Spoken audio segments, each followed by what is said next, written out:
संजय दत्त, मेरे नज़र में सबसे पहले संजय दत्त की एक इमेज आती है सुनील दत्त साहब के बेटे, दत्त साहब के बेटे। सुनील दत्त वो है जिन्होंने पहले अपना करियर रेडियो जॉकी से शुरू किया।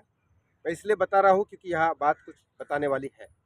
सुनील दत्त जिन्होंने रेडियो जॉकी से शुरू किया, जीरो से शुरुआत की, जीरो से उस इंसान ने।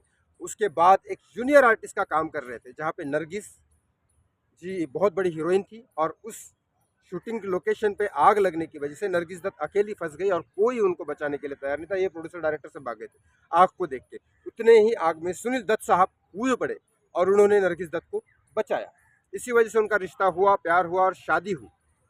दत्त साहब एक हिंदू थे, नरगिस दत्त एक मुस्लिम थी, नरगिस जी एक मुस्लिम थी। फिर भी शादी हुई अच्छे से, उन्होंने अपना परिवार स्टार्ट किया। वहाँ पे 2 बहनें हुई और एक हुए संजय दत्त। वो थे संजय दत्त जिन्होंने, मुझे जितना पता लगा, नरगिस दत्त जी की बहुत इज्जत है इंडस्ट्री में, और जितने भी लोग उनकी इज्जत करते थे बहुत ज़्यादा करते थे। यहाँ तक कि एक हाजी मस्तान करके मुंबई के अंडरवर्ल्ड के डॉन थे उस टाइम, वो भी नरगिस जी को एक बहन मानते थे। तो और फिल्म इंडस्ट्री में बहुत इज्जत थी। यहाँ दत्त साहब की अगर बात करूँ, दत्त साहब की बहुत ज़्यादा इंडस्ट्री में इज्जत थी। नॉर्मल छोटे से छोटा जूनियर आर्टिस्ट से लेकर बड़े से बड़ा सेलिब्रिटी भी उनकी इज्जत करता था। यहाँ तक कि अमिताभ बच्चन हो, धर्मबाजी हो, कोई भी हो, सब उनकी रिस्पेक्ट करते थे। जब वो पॉलिटिशियन ज्वाइन किए तो एक अच्छे पॉलिटिशियन साबित हुए। यहाँ तक कि विपक्ष के नेता भी, क्योंकि शिवसेना अपोजिट में थी कांग्रेस के, तब भी बाला साहब ठाकरे भी उनकी रिस्पेक्ट करते थे।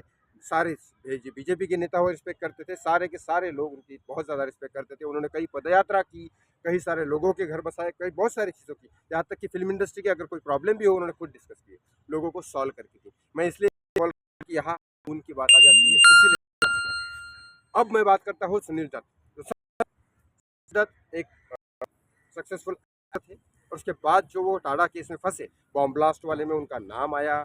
फिर उसके बाद उनको नाम किया गया। फिर उन्होंने एक राइफल रखी थी AK-56, जो उन्होंने डिस्ट्रॉय भी कर दी। लेकिन सुनील दत्त साहब को जब सुनील दत्त साहब ने उनको पूछा कि क्या हुआ, तो उन्होंने उनको सच बताया। और फिर दत्त साहब ने बोला कि तू वापस आ, और सिलेंडर करने के बाद पुलिस ने मारा पीटा जो भी किया वो सारी चीज़ें। लेकिन इतना सब टाडा में भेजने के बाद दत्त साहब खुद उसको मिलने गए जेल में। तब जो सेंटेंस बोला संजय दत्त ने कि मेरे अंदर भी तो मुस्लिम का खून है, तो मेरा भी तो वो खून खोलेगा। तो मैंने ये किया, मतलब बॉम्ब ब्लास्ट नहीं, लेकिन ये राइफल रखने वाला। और ये न्यूज़ आया है, इसके लिए मैं कह रहा हूँ। लेकिन दत्त साहब ने उस टाइम कुछ नहीं बोला और नाराज़ होकर चले गए। ये इसीलिए क्योंकि वो परवरिश ना ही नरगिस जी ने दी थी उसको, ना ही दत्त साहब ने दी थी। ये परवरिश नहीं, ये माइंड वॉश किया गया था अंडरवर्ल्ड की तरफ से। ये न्यूज़ मैं इसलिए नहीं दे रहा हूँ कि मैं सुनील दत्त का साहब का फ़ैन हूँ। मैं इसलिए दे रहा हूँ क्योंकि ये ब्रेन वॉशिंग आपके साथ भी हो सकती है।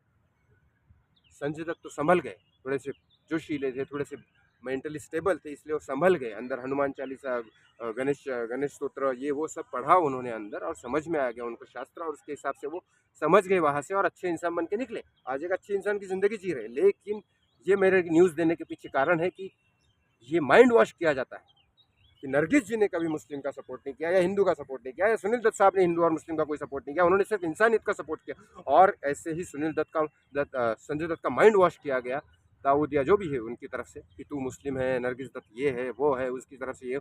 तो वो खून वाली जो बात है ना, वो बहका ही गई थी संजय दत्त को, क्योंकि संजय दत्त भी ऐसे नहीं कर सकते। जिसके पास सब कुछ हो, दुनिया का प्यार हो, माँ बाप का प्यार हो, सब कुछ हो, वो इंसान ऐसे नहीं कर सकता। माइंड वॉश, मैं इसलिए ये न्यूज़ दे रहा हूँ क्योंकि आपका भी माइंड वॉश हो सकता है। आपका कोई ना कोई तो मुस्लिम दोस्त होगा, कोई ना कोई तो हिंदू दोस्त होगा। ये देखो, सबसे बड़ी साइकोलॉजिकल प्रॉब्लम पता है इंसान की क्या है? अगर आज मुझे कोई एक लड़की धोखा देती है और मैं सारी लड़की जात को ही बुरा बोलता हूँ, ये मेरी सबसे बड़ा पागलपंती है। आज एक मुस्लिम धोखा देता है और मैं सारी मुस्लिम जात को गलत बोल दूँ, तो ये गलत है। आज एक हिंदू अगर, या मुस्लिम, या कोई भी धर्म का इंसान बॉम्ब ब्लास्ट करता है, कुछ करता है, हमें सारी की सारी कौम को गलत बोलूँ, तो ये गलत बात है। और यही कारण लेके माइंड वॉश किया जाता है।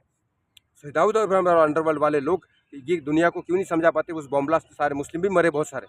तो कुर्बानी वाली बात करेंगे? ये क्या घटियागिरी की बातें हुई है? कभी नमाज में लिखा है क्या, कुरान में कभी बॉम्ब ब्लास्ट करो? ये क्या था? ये माइंड वॉश किया जाता है। मैंने इसीलिए ये सेंटेंस दोहराया कि मुझ में भी मुस्लिम का खून है। ये संजय दत्त ने जब बोला था, तो संजय दत्त का माइंड वॉश किया गया। मैं सिर्फ आपसे, लोगों से, कभी भी आपका कोई माइंड वॉश करे, छोटे मोटे झगड़े के लिए भी, या बड़े से बड़ी चीज़ों के लिए भी, तो आप एक बार अपने धर्म की किताब ज़रूर पढ़ लें और समझ लें, या अपने आँख बंद करके अपने ऊपर वाले को याद करें। क्या किसी की जान लेने का हक आपको है?